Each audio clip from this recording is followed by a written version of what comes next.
Hello and welcome to KennyRoy.com. I'm Kenny Roy. This is the lecture for the month of January 2012, and it is titled Proper Project Setup. Now, this is a very exciting lecture for me to do because I have actually turned in a proposal to my publisher for How to Cheat in Maya. And the proposal for the book is actually basically a personal pipeline. It's how you should be setting up your projects, whether it is a personal short film, whether it's a multi-shot sequence, something like an 11-second club entry, or even if you're freelancing from home and you are doing shots for a client remotely. So it is kind of an all-inclusive pipeline, start to finish, and I'm very excited about it. I think there's a big need for a book like this. And in the book, I would be going through a short film in front of you and kind of detailing every single step and putting the film through the pipeline that I'm showing you. So it's a very exciting idea, and I'm excited about this lecture because I will be kind of condensing into just the distilled little nuggets of information that you need to get started. So this is kind of a primer for the entire idea, but it is a very important one. Now, when we have a project that we're working on, even if it's a tiny little thing like a short film or just a 11-second club entry, or even if you're at Animation Mentor, your class 3, 4, and 5 assignments that have multi-shots in a sequence, it's so important to have a pipeline and to have a set structure, a setup for your project so you know where everything goes. This is not only good just for you, just like at home, but it's good to know and to start practicing operating within a structure, because in a production environment, if you don't have a structure, you will be absolutely, you will be so in so much trouble so quickly with that project. So vitally important to get on board with this concept. This kind of goes hand in hand with workflow. Some of the tips that I've given, like I'll point it out, for instance, the pantomime, the timing tool that I gave you, which is to record a piece of dialogue or sound effects, or even a clap track, anything that can help you time out your scenes. I show you how that fits in with this project setup. So in the end, it all makes total sense, and it's a great idea to do. I'm going to be showing you the entire project pipeline, which includes some Adobe products, Premiere Pro and After Effects. If you don't have those, if you have like Vegas Video and maybe you're using like Autodesk Composite, whatever, the same principles still apply. It's basically, if you want to boil this entire lecture down, it's setting up a structure where you can rapidly replace your assets and everything continues to move forward. And that's kind of the basis of any pipeline. There's two kind of schools of thought. The first is like a pull pipeline, and the other is a push pipeline. So let me describe the differences between those two. A pull pipeline means that people who need a new asset or need the latest asset need to pull down. They need to go and get that new asset and then put it into their work. A push pipeline means that whenever a new asset is saved or whenever an asset is updated, it propagates out automatically to all the people who need it. Now, just because it's just you that needs it doesn't mean that a push pipeline is not better than a pull pipeline. In general, because everyone is expected to have the highest level of professionalism and to stay within the structure of the pipeline and do absolutely everything standardized every single time, a push pipeline is used in production. So for instance, if there is an update to your rig, you won't normally get like an email that says, hey everybody, the rig has been updated, go ahead and update your scene files with the new rig. Normally there'll be an email that says, hey, the rig has been updated, next time you open your scene file you'll notice the following changes or whatever. And the reason is because on King Kong, for instance, there was I'm not even sure how many Kong shots. There was like 2,800 VFX shots, but maybe, I don't know, maybe 1,200 Kong shots. All right, and with that many shots, you can imagine if everyone had to go and fix and update their rig every single time a new rig came out, then you would have a huge problem. Instead, they have a push pipeline where the latest asset is pushed into all of the latest scenes. So ostensibly, a lighter could open up the scene and check it and make sure that their lights work with the new rig and the new fur or whatever has been updated, and then just save it and render the file on the farm the way they always do. So we're going to basically implement a push pipeline, a very small scale push pipeline for your projects so that you never have any problems again, ever. And it's possible to say that. You can literally set it up so that you never have any problems, okay? And one thing to kind of note is that textures are always a push pipeline. So it's kind of interesting to think that you'd have like a hybrid pipeline if you had a pull pipeline, but you always have textures.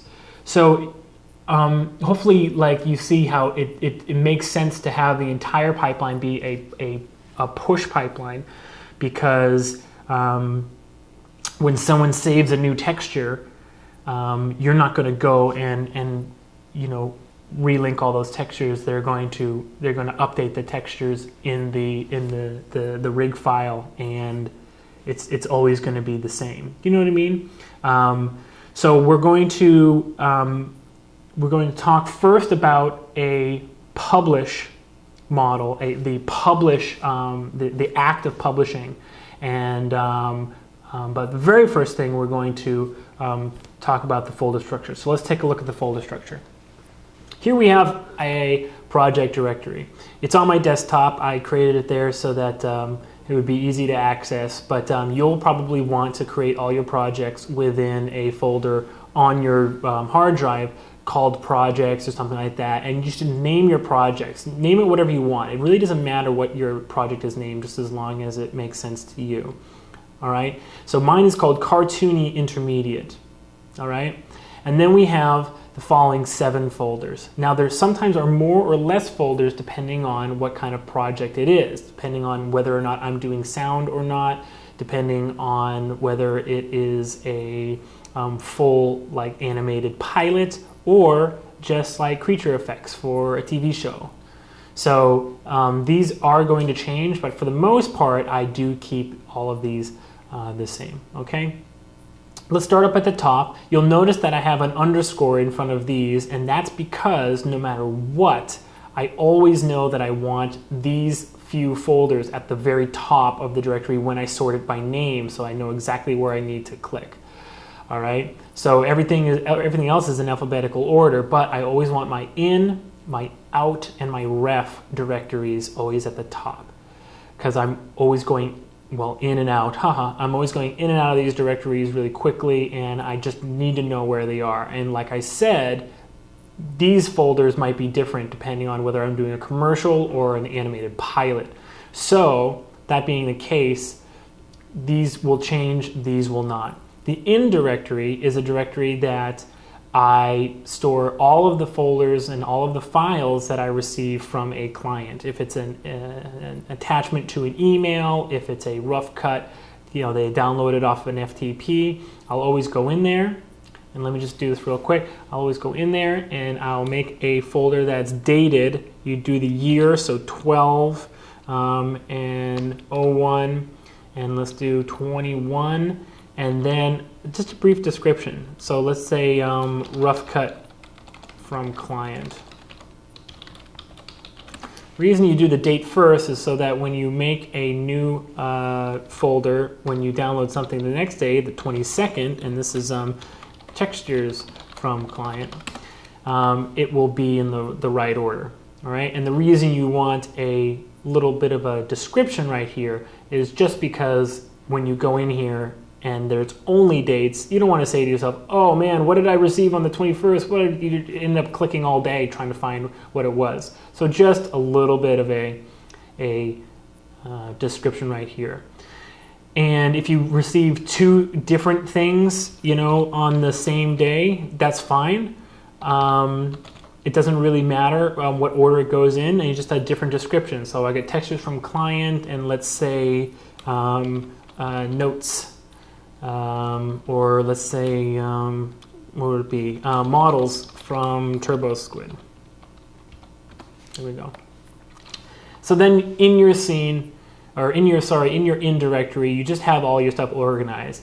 All of the stuff in the in directory is eventually going to propagate out. You're going to put it in the correct directory in the project folder. Okay, so it doesn't really matter when this starts filling up and you have all these things. What you basically are doing is kind of creating a record. This date structure is a easily discernible record for the deliveries that you have from your client or from whoever. So if they say, hey, I sent this to you on the 21st, or I sent you from some textures on the 20th. How come it's taken so long for you to apply these textures to the character and send me a render? Well, then you can say, well, actually, I received it on the 22nd, and you don't have to search through your email. You don't have to do any of that. Same thing with the out directory. Let's say you deliver something on the 23rd. Oh, sorry, 0123. All right, and we're going to call this rough renders to client.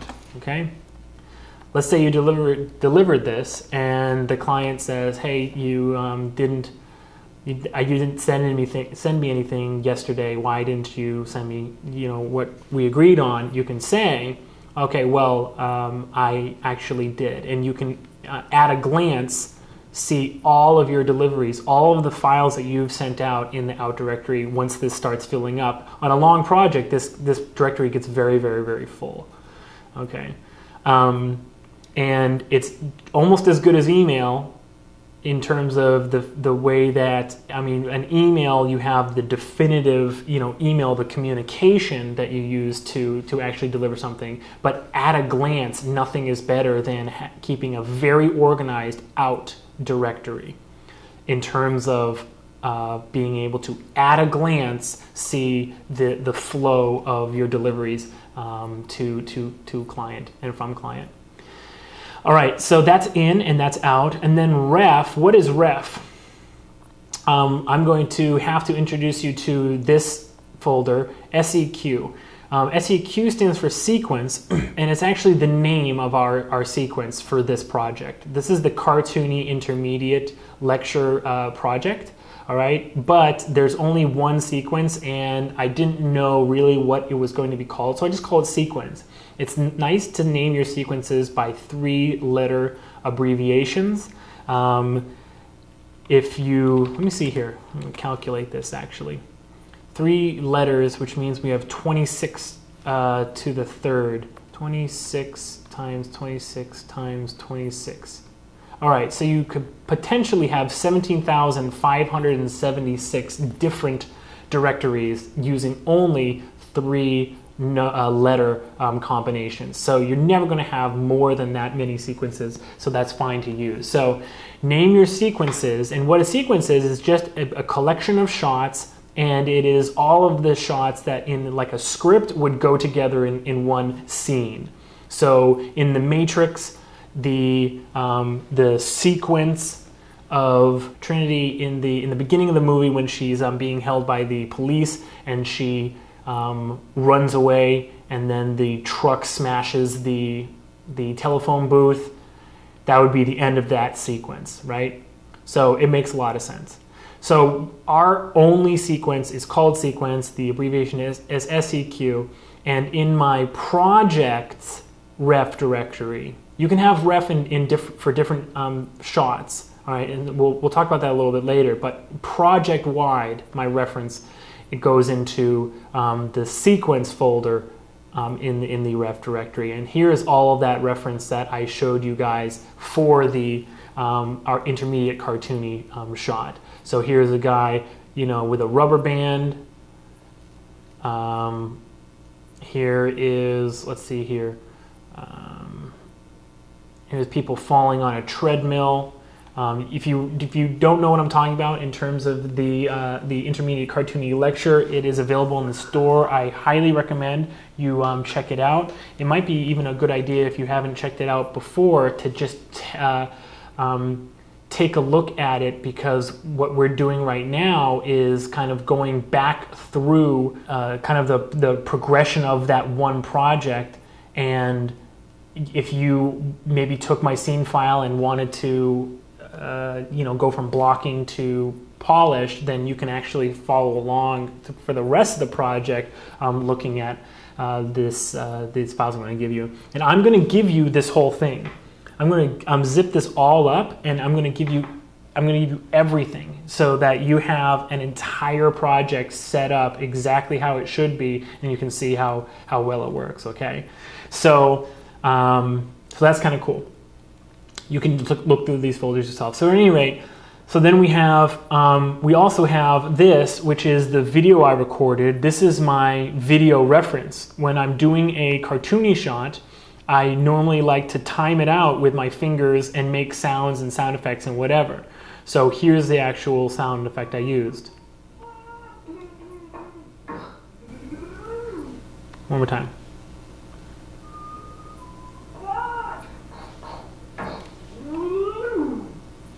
One more.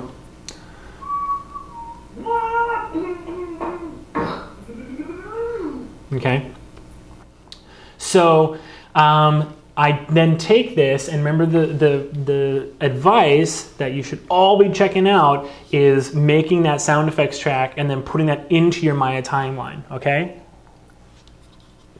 So I'm going to show you how to do that very soon, but here's my shot ref, and I exported my shot ref audio file, and it's sitting right here. And you'll see how to use that in a second as well. So all my reference sits right there. Let's go back up to the top directory. Then we have 2D. And we're 3D animators. Like, oh, boring, whatever, skip 2D. No, but 2D is very important. 2D has all of the project files that are 2D based. So compositing is 2D based. And it has an images directory. Now, what is an images directory? If you're working on creature effects, then an image for that's in the 2D directory would be like a plate. So we actually have 2D images, and I would put like plates right here. And then all your plates go in that directory in their respective sequence and in their respective shot. Okay, very important. But also, as you can see, we have boards in our images. That the storyboard is a 2D image. And we also have comps. Now, comps are exported comps from like After Effects or whatever compositing program you're using. It's good to put them in their own directory because you don't want to call them renders, because a render is basically 3D and you don't want to confuse terms. So a comp is actually the finished, exported, rendered, quote unquote, comp for your shots. And if you look in comps, the different shots have their own different comp directory. Why? Because there's going to be many versions of it. Any asset that there's going to be many versions, it needs its own folder. Okay? So as you can see right here, we have SEQ 010 and SEQ 020. Okay? Let me actually increase the text size. All right, hopefully this is a little bit easier to see now. Cool. So as you can see, we have SEQ010 and SEQ020. The first three letters are the sequence label, and then underscore, and then the shot number. Now, why is it 10 and then 20? The reason is this. There is the potential, there's always the possibility that we'll want to insert a shot between two shots that already exist. And if we name it like shot or like SEQ 001, and then the next shot is 002, well, then we could eventually have a problem, because what do we call the shot that's in between 1 and 2? 1A, 1B? That ends up being a huge pain in the butt and ends up being really confusing. Like, hey, what shot are you working on? Oh, I'm working on 1C. 1C, I thought there was only 1B. No, there's a 1C now. Oh my gosh. So it's really, really hard to figure out. So we can now, if we number it by tens, then we can actually insert 9 shots, up to 9 shots between two existing shots without disturbing the naming convention at all. So it's really great. Never any problem, never any screw ups in terms of the name convention. And that happened a lot on the pilot that I did. We did a full 22-minute pilot, and if I remember correctly, there was on average 1 or 2 shots inserted between every like 10. So it was, you know, let's say the sequence was called SEQ, it would be SEQ 10, 20, 25, 30, 40, 50, 60, 65, 70, 80, 90, 100. And the reason we only have 3 number padding right here is because that allows up to 99 shots in a sequence, which is that's a pretty good sequence. That's a pretty good length, or a pretty good number of shots for a sequence. 99 shots is a lot. So, and then again, if you looks like you're getting up to, you know, if you're in the 900s, then you can actually go. You can go 905, 910, 915, 920, 925, 930, which is great, because then you can, you know, potentially you can have hundreds of shots in your sequences. So you just need to plan it out, but at least leave a little bit of room there to name your shots. I would always do this. A lot of these things seem like they're just advice for people who are making, you know, really long short films or working on pilots or whatever, or at big studios, but I always do this, and I definitely recommend everybody does this. Even on like an 11-second club entry, or even on your animation mentor assignments. Okay? So then, because again, anytime a folder is going to, or anytime an asset is going to have a lot of different versions, then it needs its own folder. All right? Anything that there's not going to be a lot of different versions, all of those sequence assets can go in one sequence directory. For instance, in the ref directory, this sequence, there's not going to be more than one version of this one high-speed balloon bounce, because there's only one, right? It's one piece of reference that I'm not going to version up.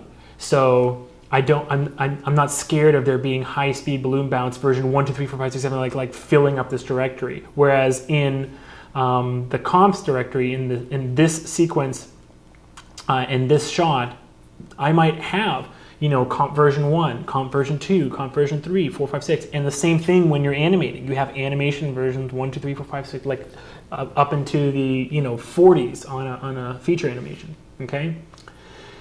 So that's the comps directory. I'll come back to that when it is time to put a comp in there. And then again, it's not just images. The 2D also holds the project files. So for instance, the After Effects comps, for instance, that's what AE stands for the sequences. So this is the comp for this sequence, but as you can see, you have one After Effects, you have one composite project file for each sequence. You don't have one per shot. That's a huge waste of time, opening and closing and searching for those.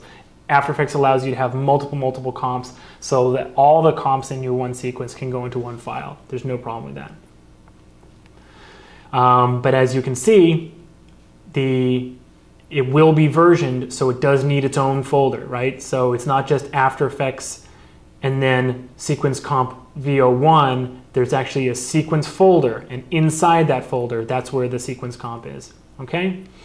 MM stands for like Match Mover or PF Track if I have tracking software. I just put those directories in there. There's no files in there right now, so don't be confused that there's so many folders that are empty right now. It's just I'm trying to show you what kind of assets go into there. All right, we're gonna skip the 3D directory just really quickly and go over to audio. Now in audio, excuse me, that's not supposed to be there. In audio, you can have all of the project-wide audio that's going to be in there. Now, if I normally split this up, let me do it right now, for music and sound effects.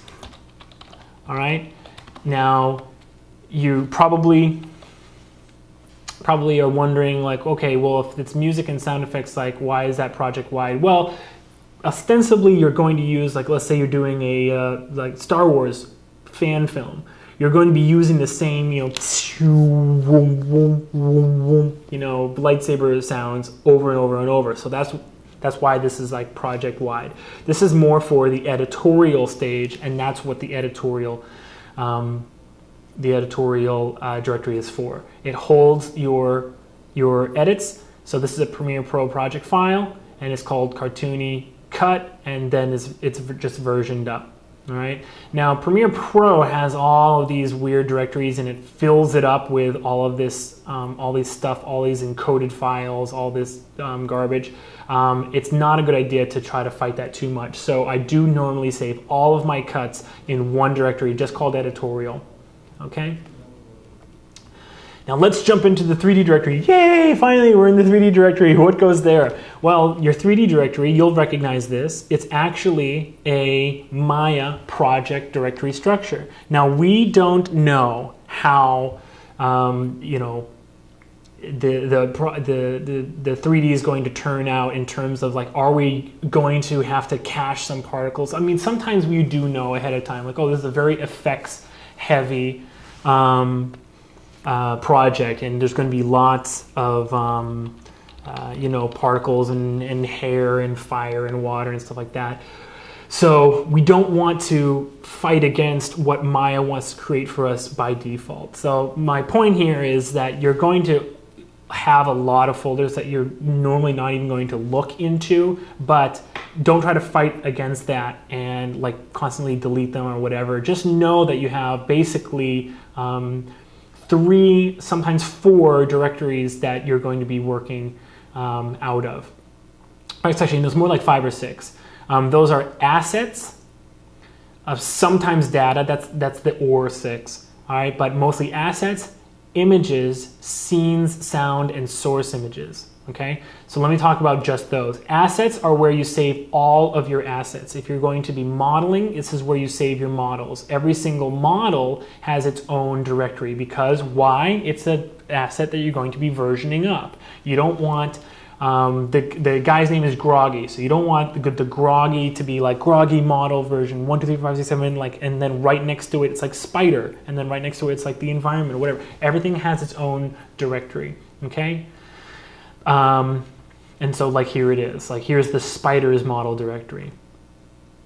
When you're modeling, you can model and UV and texture an object, and that's what I would call a completed model, is one that is modeled, UV'd, and textured and ready for rigging. Once you start working on a rig, you move that model, you will copy that model over to the rigs directory. And again, because there's going to be multiple versions of rigs, unless you download them and they're already done, like this is for my scene. So this is kind of a bad example, but like on all of our projects, I think actually on Bigfoot right now, we're working with rig version 39. Isn't that crazy? Version 39 is the current rig. But anyway, you'll have all of your rigs in here, and you'll just copy that model over and you'll rename it groggy_rig version 1, and that'll be the first one that you start from. Now I told you about that we're going to start working with a publish or with a push pipeline and the act of publishing. Now, all that means is that you have one file that is the single file that is referenced into your scene, and when you version it up, you don't ever have to do anything to your animation scene. Now this is a little misleading. Let me just go right here and rename this here. This would normally, let's say we just copy this model over to this directory, it would be called this. Well, first it would be called, copy of groggy underscore model underscore version 25, right? But then we would rename it rig version 1, and we'd start putting bones in, we'd start skinning, that kind of thing, right? So the way the publish works is if you're working on rig version 1, and that's the one that you want to use in your animation scene, you save it, and then you can do this in Maya or you can do this in Windows Explorer, it doesn't matter. You make a copy, okay? Let me just delete this one. You make a copy, and then you rename it groggy rig VO2, or sorry, pub. We're talking about publish right now, pub. And this means this is the published rig. And every single scene, no matter where you are in your work on the animation itself, no matter where you are in work on the rig itself, maybe you just finished the rig, but it still needs a little bit of skinning work, like fixing the neck or whatever. Doesn't matter. You save it as rig pub, and if you switch over to animation, when it's time to come back, you'll open up rig pub and start working from there. So when it's time to make changes, you'll grab rig pub and you'll save it as groggy rig. This is within Maya, groggy rig version 2. All right. Now I like to open this up. I like to let's say I want to make a change. Let's do a quick change. All right. Here's my groggy rig pub. I like to do this on the master controller that's on the ground. I like to grab it and in the notes say what version of this rig this is derived from. So I'm going to write derived from, oops, not derived, derived from groggy underscore rig vo2.mb and hit enter. Otherwise it doesn't save it, okay? And so then when I select it, I see that that's where it is, right? And so I'm going to save this. I would save this as the pub now. All right, and if I want to make a new change, I would open up the pub, quickly save it as rig version 3, grab this control, change this to say derived from rig version 3. Oops, at the end, hit enter. And then I know when I go into when I reference the character into my scene, and I see that it's picked up the new published reference rig, I can click on it and see, okay, this is rig version 3. Okay? You don't know how many, I can't tell you how many times I've been working on something and lo and behold, the published file is not actually the latest rig because some person opened it up and started working on it and saved it, and then someone else versioned up the rig. So this is the best way to make sure, like, hey, hold on a second, I see there's rig v12, but the pub says derived from rig v11. Let's figure out what's the latest rig here, okay? So this makes a lot of sense. So that's what pub is. It's the published asset, and you only reference in published assets into your scenes, okay? So that's what assets is. Environment is finished sets. Okay, so like this is the set that I'm using in my animation. It's called the box set. It's just a bunch of boxes laying around, so that's what I decided to call it. No big deal. But when I was working on it in models, it would be called box set. Here it is. Okay, so this is all done, so it goes into pub. All right, you can have all different kinds of assets in here. You can have any 3D asset that you're working on. So if you have a program that saves very specific, let's say, UV files. I think 3D Coat, is it 3D Coat that saves just like UVs? Maybe not.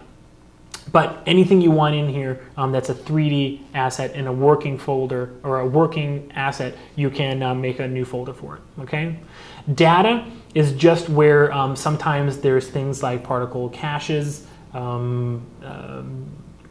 encloth caches. Sometimes you want to go into here and just clean up and make sure that all this stuff is actually where it's supposed to be. Because if you have like 300 shots in your project, you want to make sure your data directory doesn't have like all of the data for all 300 shots just in one, like the one data folder. You want to always split everything up by sequence and shot. So you might actually want to put your sequence directory in here and the shot directory, like 010, right? So now all the data for sequence 010, SEQ 010, this single shot, goes into there. Images holds all of the renders from your 3D package. Remember, we're discriminating 2D from 3D. We're saying this is a 2D asset, this is a 3D asset, and you don't want them to mix.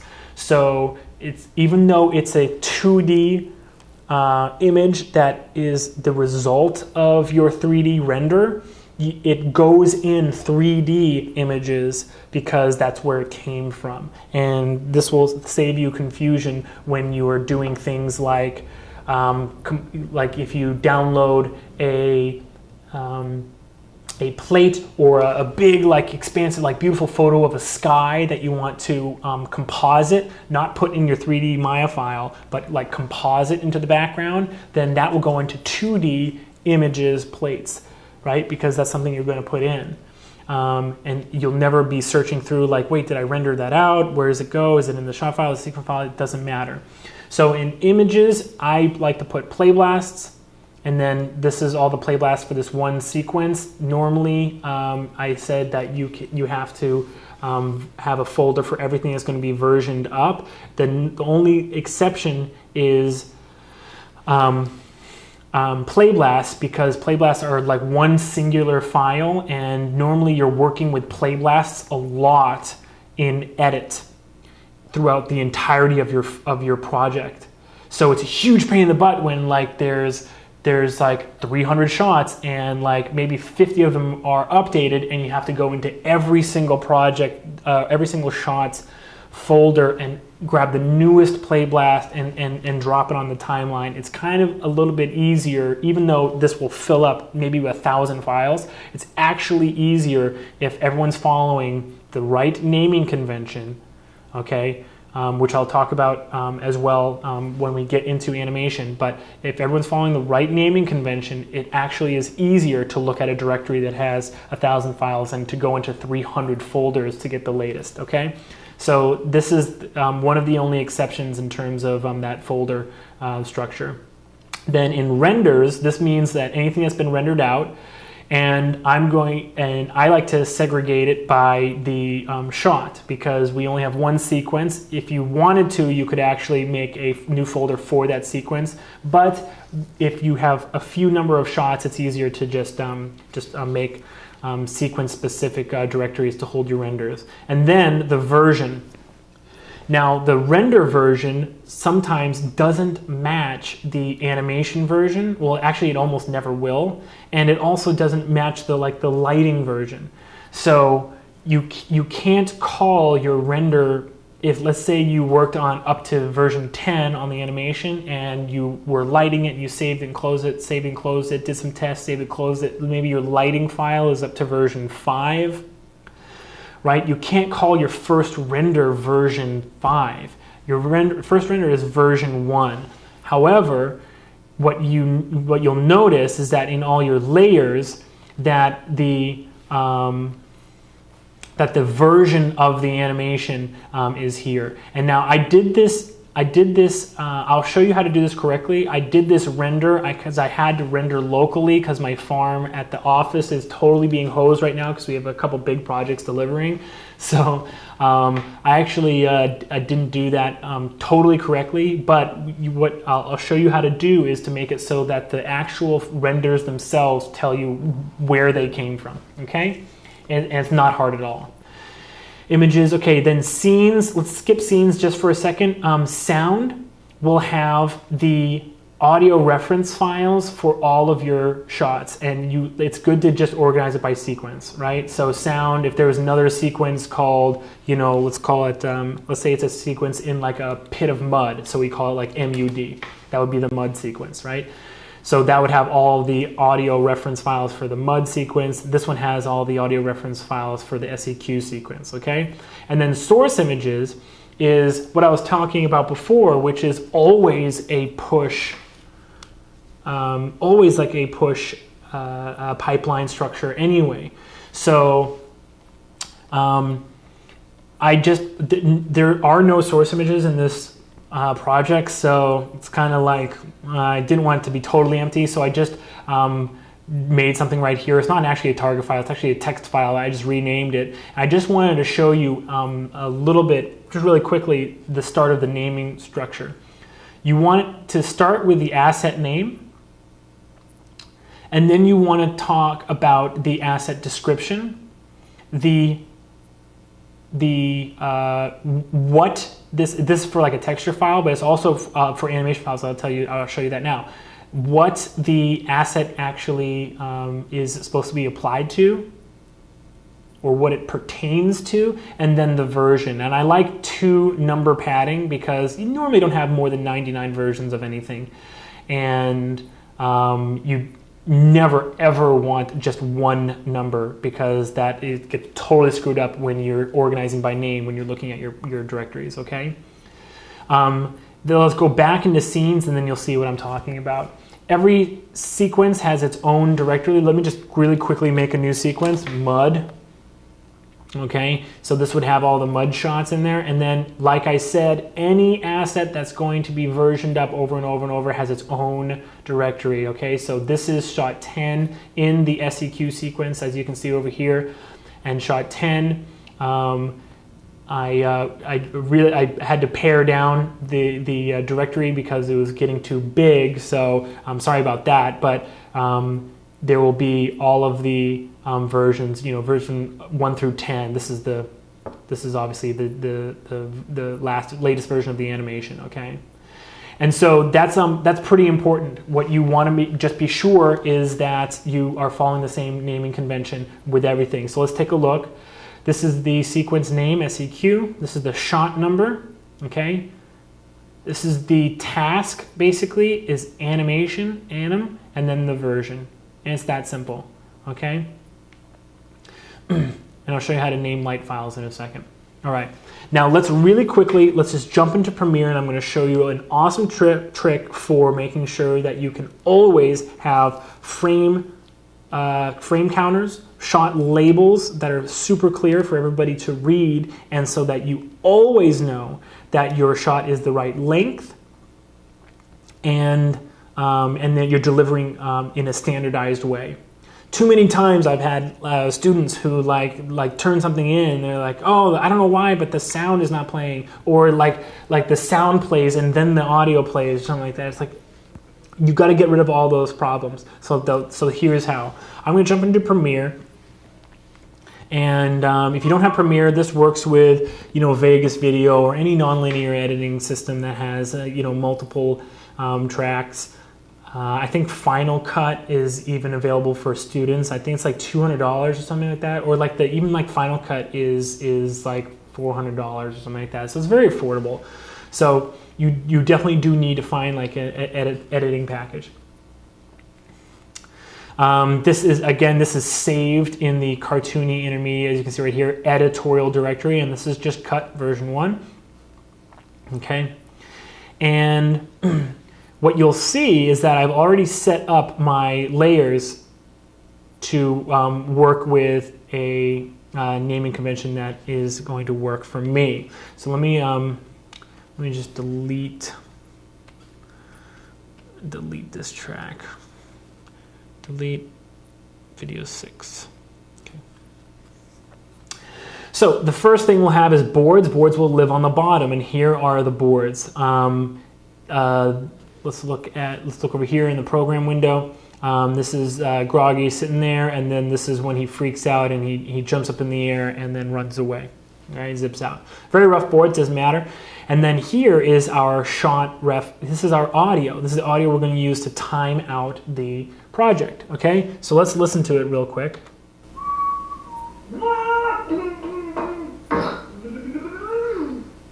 So that was him freaking out and then running and then squishing and then doing his little zip out.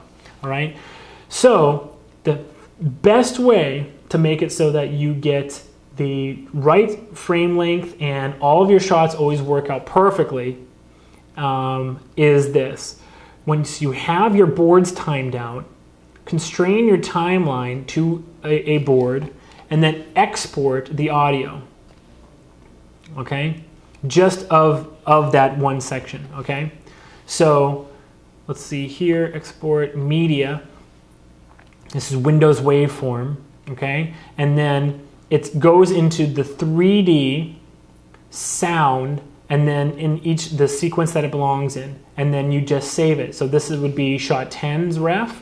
All right, now hit save. Okay, and then I would do it again.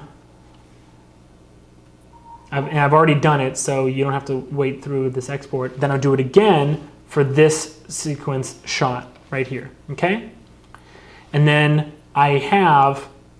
If I go back into the 3D sound, here are my two wave files that have the sound for those two shots. It's pretty cool. All right. So then, I just want to mention there is the issue of handles. I'm going to render with handles, but I'm not going to talk about handles. It's just a little bit too confusing. We're just going to stick right now to just having our cut length, and if you wanted to add or remove frames from any single shot, it shouldn't be too hard. You can just slide the animation around and re-render and re-export, and you can play with it in editorial. But in order to set up a sequence that has standardized handles, so it's a little bit more work, but it's a lot more confusion. So we're just going to pretend like this is our cut right here, okay? But I am going to render with handles, and I'll quickly mention what's going on when I'm putting it on the timeline so you don't get lost, okay? So we want to make sure that every single time we like upload it to Animation Mentor for our mentor to give us a critique, or upload it to the 11-second club for everyone there to give us a critique, or put on YouTube, or show it around, or whatever it is, or even give it to a client if we're working from home. Whatever it is, we want to make sure that it's the exact same thing every single time. So that's why we are going to say that we always export from editorial in order to make a delivery. And things like frame counters and shot labels are always done in edit. So that you're not like, let's say you play blast, like, oh, I forgot my frame counter, and then you put it in, and you're like, hey, wait a second, this doesn't look, oh, my resolution gate, I play blasted with my res gate on, and then you take it off, and like, wait, overscan is on, wait, this camera doesn't look like it has the same overscan, oh, what's going on? All these technical problems, you don't have to worry about if you just standardize your editorial workflow, okay? So the first thing we're going to do is we're going to put a sequence label on that, and here it is. It's just a title, as you can see, and it's called, let me just fix this, SEQ. It's called SEQ, okay? That's our sequence name, okay? And we're going to just drop this into the sequence label, okay? And this is all one sequence, okay? So obviously this sequence label doesn't change. The shots do change though. So in our shot labels, these are my two titles. Here's one called 010, and here's one called 020. It's very simple, right? So we're just going to drop this shot label on top of it and constrain it to the shots as they exist right now. And now when I hit play, you can see up here in the program window that it goes by and my shots are clearly labeled. And now I can forget about it. I am literally done with labeling my sequence. Now, anytime I export anything, whether it's the animation that has been updated and I did a new play blast, if it's the render that's been updated and I've done a new comp, if it's the sound that got, if I added sound effects, no matter what, now it's done. And anyone watching this can watch version after version after version and rely on that standardized labeling system. Extremely important. Now, this is really big, by the way. Like on a film, like on a 2K frame, normally the label is like 8-point font. They're normally tiny, but they do this in film as well. They do this so it doesn't cover very much. But when we're working, it doesn't matter if it's big, because we're not really concerned with the render being covered up, up there. We're not going for the Oscar right now. Then, armed with this, with the labels that I have put on here, the shot labels that are the exact length of my shots, now I can even put in my frame counter. It's different in every program, but in Premiere, if you go into Video Effects and then Video, the time code effect can be dragged right on top of the shot label. You want to do it on the shot label because you want time code or a frame counter rather on every single shot. You don't want it on the sequence. Why? Because if you have multiple Maya scenes and someone says like, hey, that's weird, what's going on with the hand there on frame 215? Well, if you have 3 shots, frame 215 might actually be frame 104 in shot 3. So, like, it's such a pain in your butt to try to hunt through your QuickTime and then like look at your Maya file. You will always want a frame counter per shot or per Maya scene file, okay?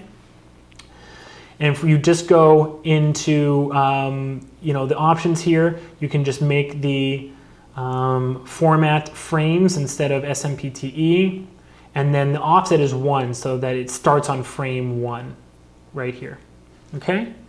You can make it a little bit bigger if you like. I like it pretty big, and you probably want to move it out of the way so we can go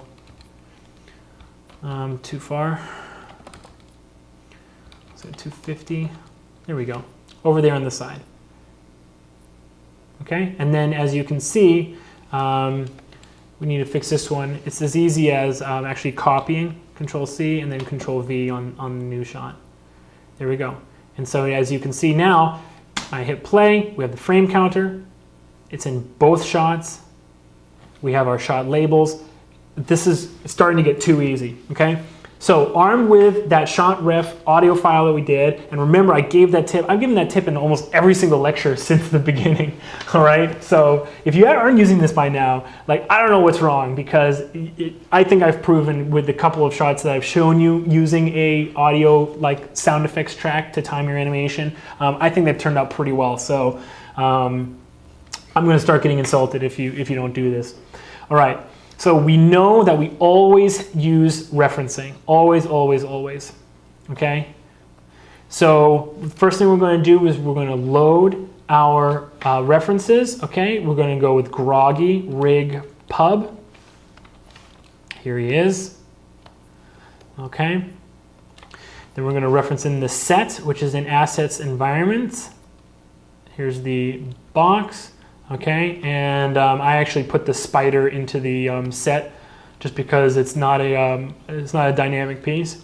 And then this is pretty much the point where I started animating when I started doing the animation for the intermediate cartooning lecture. This is it. I'm already ready to go. Now let's remind ourselves what it's supposed to be saved as. We go into the scenes directory. It's in the SEQ sequence, and this is the first shot. So we're going to call this SEQ 010 Anim version 01. And now I like to call things Anim version 1 and then save them again immediately. And here's why.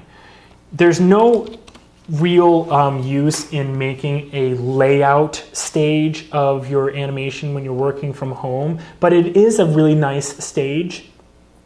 And what layout is normally when you just get all of the correct like cameras, sets, characters, and you have them just very basically posed and positioned. There's no animation really, or if it is, it's like the character like moving around like a chess piece with the master controller. But if you do that, you're probably gonna have to undo that because we don't move characters with a master controller ever. So that's kind of a pain in the butt. But really, the point is that it's kind of just nice to know that you can always count on there being a blank scene that has all the correct references loaded for that shot that you're working on. So if you need to go all the way back, it's already there. You don't have to remake it. So I just kind of like to save version 01 and just say version 01 is the layout. And then you start with Anim version 02. That's just me, whatever. Turn on incremental save. It's okay to turn on incremental save because we have everything referenced. These files are very, very small. Let me go over here, scenes, sequence 10. So check it out. This file is 78 kilobytes, and even the very final version is 335 kilobytes. Now, of course, if we go into Assets Rigs, Groggy, he's a 12, almost 13 megabyte rig. Okay, and the environment is a almost 1.5 megabyte environment. So if you were importing everything, every single time you save this file, you'd have something like 15, 16 megabytes that you're saving. And if you have incremental save turned on with 20 iterations, all of a sudden you have like for your 20 iterations, you have like a gigabyte of animation files. We reference everything so that we only have one copy of the actual large asset on our drives at all times. Okay, so I would just start animating, and if you want to see what it looked like when I animated this guy, then go and check out the Cartoon Intermediate lecture, and you'll be good. The one last thing I would need to add is the cameras to this. So definitely, I want to lay it out according to the board, and then the shot length. The fastest way to do this I've found is to open up the tracks editor, go to import audio. You're doing this in the tracks editor because it's easiest to move audio around in the tracks editor. Then you go to 3D, sound, SEQ, and then load the SEQ 010 reference. You'll see that it loads it in on 0. Just move it to frame 1. And then right click here. I know that you can't see it, but there is a menu option called Set Range To, and then you select, actually, you know what I can do? Here we go. I just tore it off. So here we go, Set Range To, and you go Sound Length, and then there you go. Check it out. So now we have our shot, and let me unmute it so you can hear what's going on.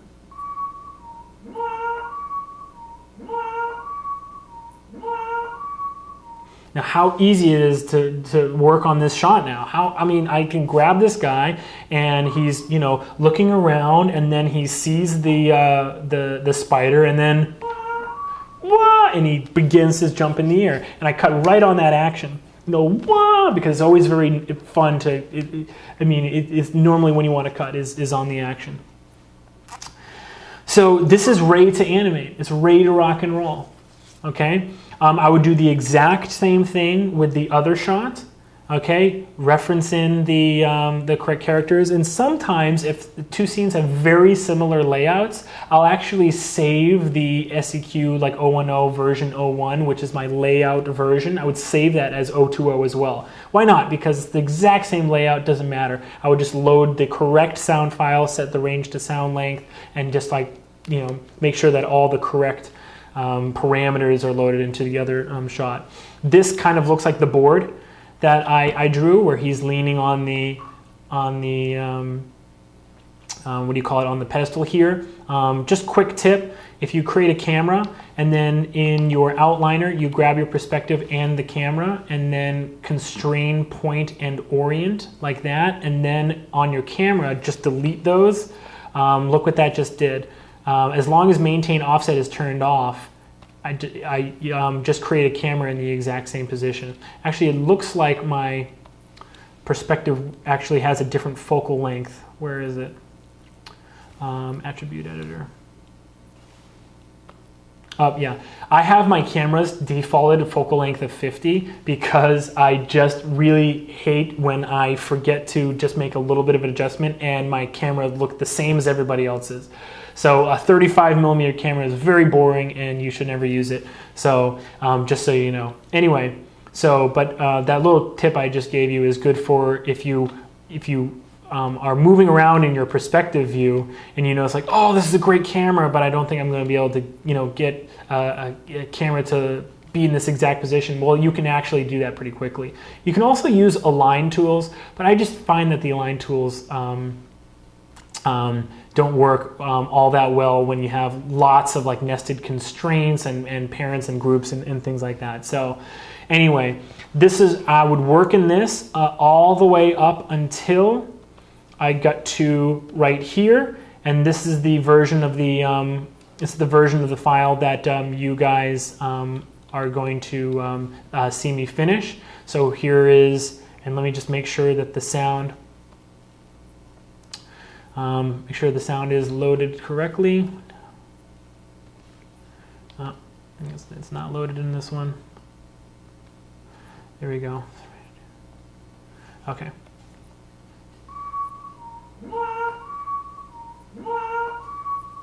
Okay, now just a quick note that that whistle is not him supposed to be whistling. It was just like what I used as the timing of someone looking around. So just so you know, he's not supposed to be whistling there. Okay. Okay, now assuming that this is done, which it is, now it's time for us to light our file. Now, 11-second club, it's about animation, but it is always kind of nicer to look at a lit and rendered file. If you have to light and render and then like figure out like the comp like individually for every single time you want to update something, you're wasting way too much time. You should be working on your animation and not that. But if you set it up correctly, like I'm about to show you, then it doesn't actually waste any of your time. So it's actually kind of cool. You don't have you can spend as much time as you possibly can on the animation, knowing that it's all taken care of. So that's just a quick pitch for having your scenes nicely lit and rendered. And another thing, I've said this before, and I usually harp on the issue of being able to draw. Back in the day, if you were a really good 2D animator, they would teach you the computer and you had a job. In fact, I heard stories about like the very first few Pixar animators were actually like actors and performers and comedians and stuff like that. I'm not sure if that's true, but point is that the pendulum has really swung the other way. Now, if you don't know the computer back to front, then you're kind of out of the job. And drawing is kind of coming back in vogue, being able to really communicate visually. Another thing is, though, that because of this pendulum swing, is that a lot of people are learning how to kind of like nicely light and render their shots, and your demo reel, if it doesn't have that, I'm afraid that it is kind of being shuffled to the bottom of the pile. As sad as that sounds, if your animation is obviously mind-blowing, it won't matter, but there is just a little bit of a appeal to the nicely lit and rendered scene. So I'm just going to put that out there. Now it's time for us to light the file. Well, we don't want to do it in our animation file because what if the animation is updated? Do we want to actually have to deal with all those lights in the scene, or do we want to keep them separate? Well, the answer is we want to keep them separate. If you want to make an animation fix, you should make it in an animation file. If you want to do a lighting fix, you should do it in a lighting file. Now, it is possible to do a publish workflow with animation. The only thing that you just need to make sure you're doing is just staying very like calm and careful with how you're doing it, so that you don't like so you don't like lose any of your work, or you don't like write over anything that you know you don't want to lose. I'm okay with a pull workflow, with a pull pipeline on lighting. I'm okay with it. But if you want to do publish, that's fine. I'm not going to do publish. I'm just going to just say that this is the latest version, okay? And then I'm just going to quickly just make a new scene, create a reference, and reference in that scene that I just finished, okay? Okay. Now, we're going to go to camera 1. Here it is. And we're going to set up a few things. Now, everything that I touch right here, you might find that your computer is too slow to render, or you might have a much faster computer, so you want to actually do higher quality settings. Anything that you figure out works for the sequence, you want to save it as a preset, okay? So just know these presets are amazing, and then you can just load your preset, and then you're just done. So it's really nice. I'm going to show you how to do that. I'm going to pick out Mental Ray, excuse me. And I'm going to go to quality, and pretty much production is going to give you the kind of render quality, this preset right here, production, that you need. The two settings right here, global illumination and final gathering, those are basically control how light bounces, okay? And it's kind of a standard. I would say like it's kind of the thing in the renders that you see like on 11 Second Club and like on the AM student reel and stuff like that. Like these are the settings that kind of have become a mainstay, I should say, of computer graphics. All right, but they do add a lot of render time. But you know, bounce light just looks so sweet. All right. It's nice if we can look through the shot camera and look through the perspective panel at the same time, okay? And it's nice also if we have it lit like this, okay? So in order to get it looking fairly decent, we're just going to make a few layers, okay? So those few layers are color, shadow, ambient occlusion, and character mask, okay? And now if you don't know how the way render layers work, that's okay. I'm going to show you how. You don't ever want to select groups in the outliner when you're putting them into render layers, because when you apply like material overrides to groups, sometimes crazy things happen. So we're just going to select geometry. Everything is going to go into the color pass, so we're just going to select all the geometry. And we're going to click on this button, which puts the selected objects into a new render layer, okay? Now this is a color layer, so let's actually rename it color, all right? Now what color is literally the pure color of the character, all right? So we're actually going to add by just creating a ambient light. If you go to the attribute editor, turn off ambient shade, just make it 0. And then also go into, if you click on there, this opens the render settings, all right? Now I'm going to render a quick preview. I'm going to go options, test resolution. I'm just going to make it 50% of the render resolution. I'm actually going to turn this up to HD, 1080. And then I'm going to make my renderable camera, camera 1. All right. Don't forget to do that. Sometimes it'll add your renderable camera, so it'll be renderable camera perspective, and then another one for camera 1. And whenever you render it, it'll actually render both cameras, which is, oh man, it's so frustrating when that happens. So I'm going to make a snapshot right here. Okay. So I'm going to show you. This is with the ambient shade turned off, but final gathering is still turned on. So you can see there's still a lot of light bouncing around. There's two thoughts on this. One is that it's actually nice to see the light bouncing around. The other is that the light bouncing around actually is basically counteracting ambient occlusion. So you don't actually really need it. And I kind of believe that if we're going to be doing renders that are just supposed to look nice and, you know, present well for like a demo reel or whatever, then we don't need it. So let's go into the render settings, and then you are going to do your first overrides here. If you right click and click on create layer override, it makes it highlights the text, and that means that anything you do to this now is a setting that only is a setting for this one render layer. So I'm going to turn these both off, and then you'll see that it's now flat color. Okay? And that's what we want. All right?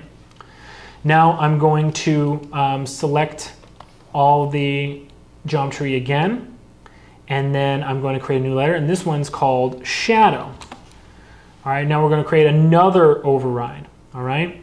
This override is going to be a material override. If you right click on here and you click on overrides, create new material override down here, and then go up here to Lambert.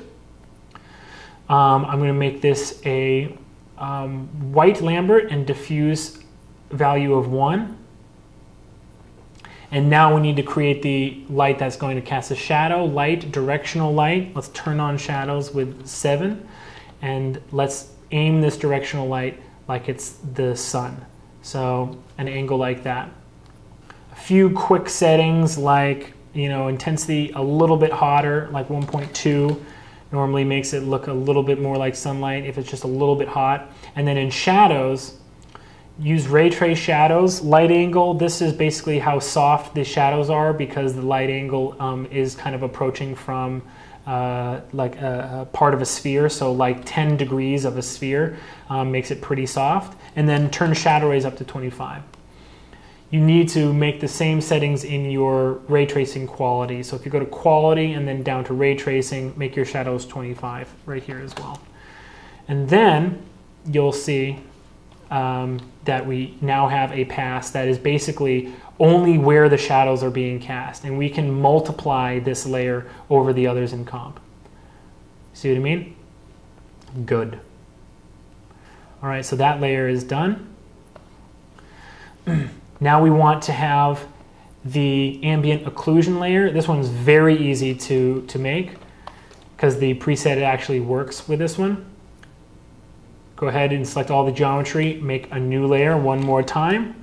I like to call it AO for ambient occlusion. Very simple, right click on here, go to attributes, and then in, oops, here we go. Go to attributes here, and then in presets, occlusion. And then it makes an ambient occlusion mental ray shader and applies it as an override to the entire scene. But the samples are normally very low. 16 samples is really not enough. It's very, very grainy. So I turn it up to 24 is good for these kinds of, you know, applications like 11-second club or, you know, demo reel or whatever. I'm going to just click right here, and you'll see that the ambient occlusion is basically like a cloudy day. It's if the entire scene is illuminating the character, where are the shadows going to be? They're going to be in the cracks, basically, right? And so this is really nice to add on top of your shadow pass, because the shadow pass is basically the sunlight, and then the ambient occlusion is basically the sky. The sky kind of adds the ambient occlusion. Right, so sun plus sky, it looks like an outdoor scene. It's really nice. Okay, so there you have that. That's already done. And then the last thing we're going to do is a character mask. And you want to do this because you might want to isolate the character and make him a little bit more saturated than his background, or you might want to add like blur to the background, whatever you want to do. But it's good to have a character mask. So I'm going to select all the geometry one more time, and I'm going to call this character mask. Which is all good. And then I'm going to deselect him. Let me just deselect his body parts. There we go. And then I'm going to right click and assign new material and make it a Lambert.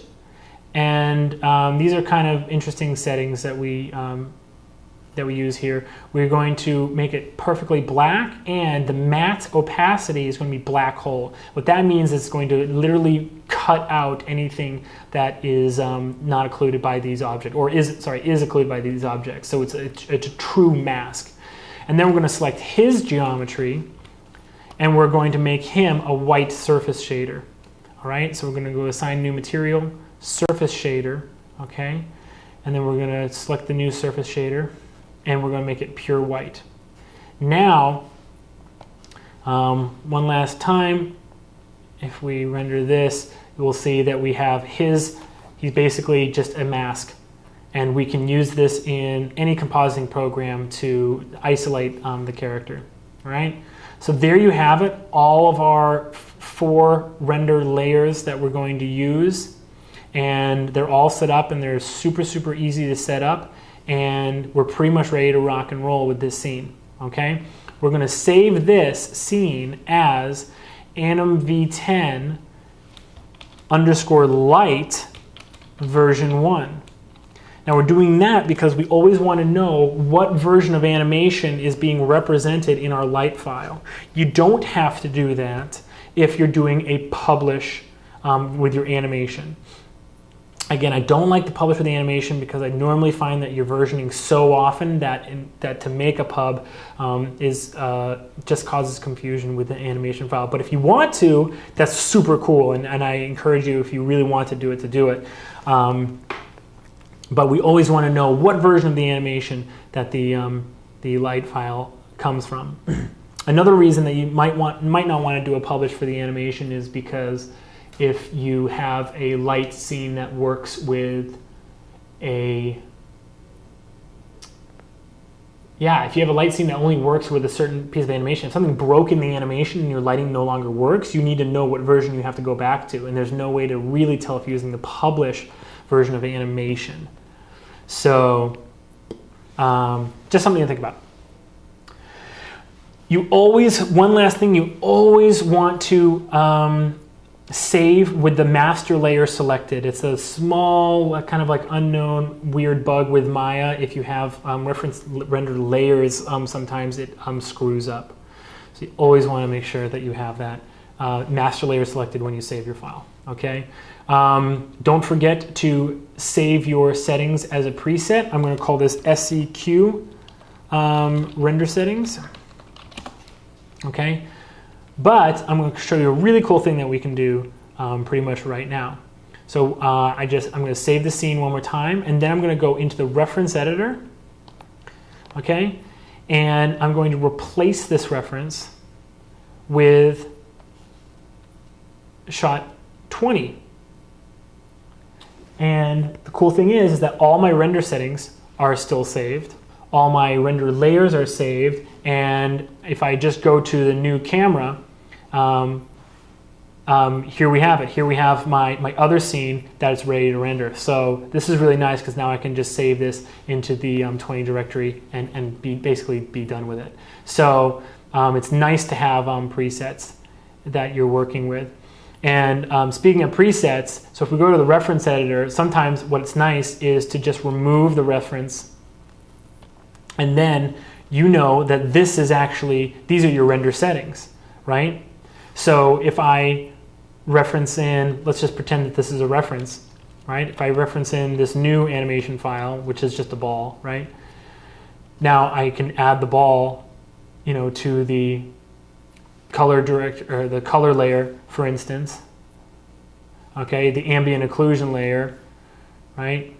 Shadow layer, character mask layer, whatever. I can add them. I can add it to those layers, and I know that everything is going to work out fine. So it's actually a really cool thing to have. Is just like your blank light file. So sometimes what you do is you'd save this scene as in the SEQ directory. You make a common folder, and then you call this SEQ, and this is just your light scene. It's just the SEQ light, and this is version 1. So this is the angle I want on my shadow, my sunlight, and it has the shadows, and it has the render settings, and all that stuff, and everything's ready to go. All right. So I rendered everything. Let's quickly jump into After Effects. I'm not going to show you too much. It's just going to be basically A over B. Oops. Where'd that go? Desktop, cartoony, 2D, AE, sequence, comp. Here it is. Okay. So here are my two shots. Okay. The color is on the bottom. What I have is I've used the mask right here to make it so that the character has a little bit more saturation. I added a saturation right here. And then the shadow is multiplied over that. Boom, just like that. And then the ambient occlusion is multiplied just over that. So we have a nicely lit scene, and everything, you know, looks like it's working together nicely. And then I put this all into a pre-comp and do this one little trick which I like to do. Everyone pretty knows about it, but you basically blur it and then like screen it or add it over itself, and you get this nice, if you look closely, you get this nice like color bloom, like everything kind of like, you know, pops and looks nice and whatever. I did want to show you just this one thing. So we have everything's all very organized. Here's my folder for the sequence, right? So I have all my settings that are working nicely. So I'm just going to duplicate these and put them into this sequence. And then I'm just going to quickly just rename it to be shot 20, which is not supposed to be shot, it's supposed to be sequence. There we go. Sorry about that. Some of the sometimes I get confused, and I probably should have named my sequence something other than sequence, because that's what's confusing me. So I just open up this this copy. I can replace all the footage with my other one, and just how cool is that I'm allowed to basically just drag and drop. Everything is pretty much already done. This is a longer shot though, so I gotta make my thing longer. Here we go. Trim that. This is 49. This is 81. Okay, so I just need to change this to 81, and then open this one up and just replace these two, and then just stretch them out. And here we go. So how awesome is that? Now I have basically my composite settings are copyable, and now I know if I ever have a new render, which is really simple to set up because I have my light file already done. I just drop in the new animation. If I have my new renders, I just click on my footage. Control H is how you replace footage in After Effects, and I just select my new footage. You know, I just drop it in and re-render it or re-export it from After Effects. It's that simple. Okay. Now, real quickly. Let's say I am doing Play Blast and I'm showing like my mentor at Animation Mentor. It's so dope. I just drop in my Play Blasts and just make sure it's the cut that I want. And here I go. I'm just going to show you right here. I have my sequence. I have my label right here. I have my frame counter. And then here's my sequence.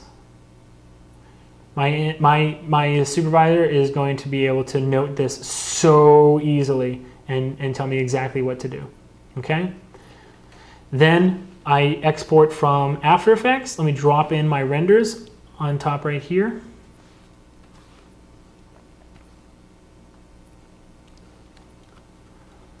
And scale these. And here you have it.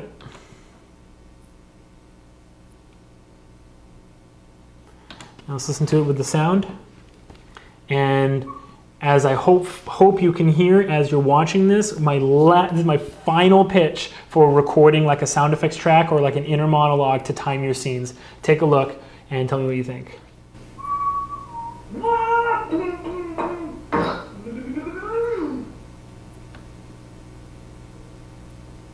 Go on.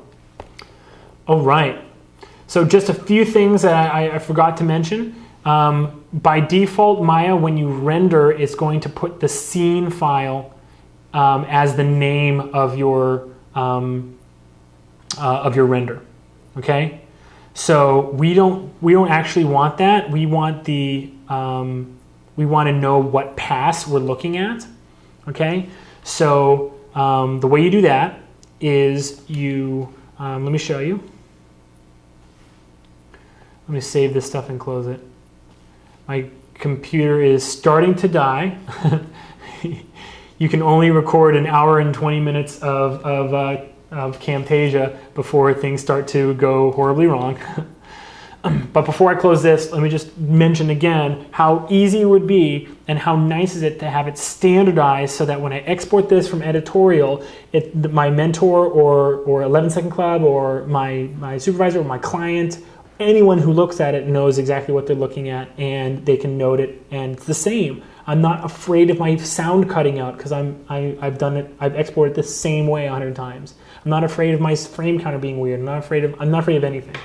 Okay, but just one quick thing I wanted to show you back in Maya, which is if you open this up, by default in the common panel, the file name prefix is not set. You want to right click here and make it layer name and then /. What that does is that puts it in a folder that is the layer name, and then the file should be called scene name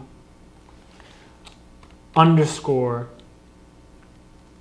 layer name, like that. Okay, and so you can see up here. So it's actually kind of hard to see, but it's going to be saved in the folder character mask / and then the name of the actual scene, sequence light version 1, and then charamask.iff. All right, so let me show you why that's really great, is because if we go into our 3D images renders directory, here it is. I know that I can go in here and find the ambient occlusion and then Cartoony zip out version 10. All right, this is, I'm sorry that it was named zip out and not sequence 10 anim v10, but like I said, I rendered this from a different, I had to render this locally, and I did it from a different file. But at any rate, and here it says AO, which stands for ambient occlusion, okay? So again, I'm going to give you all of this so you can go through the directory structure, figure it out, look at it for yourself, and decide, hopefully rightly, that you want to have proper projects set up for every single project that you use. Don't forget, you can put your own ideas for resources you'd like to see on KennyWard.com in the resource wish list forum. Just head on over there and give me ideas. It doesn't have to be for a lecture. It can be anything you want to see on the site. I always want to improve it, and I hope you are getting a lot out of it. Please look at this. Please make an effort to standardize your workflow and to have proper projects set up. It'll help you out a lot in the long run for your own personal projects, but it's also great training for being on the job in a production. That will do it. Thank you for your attention. Good luck with your animation, and as always, rock on.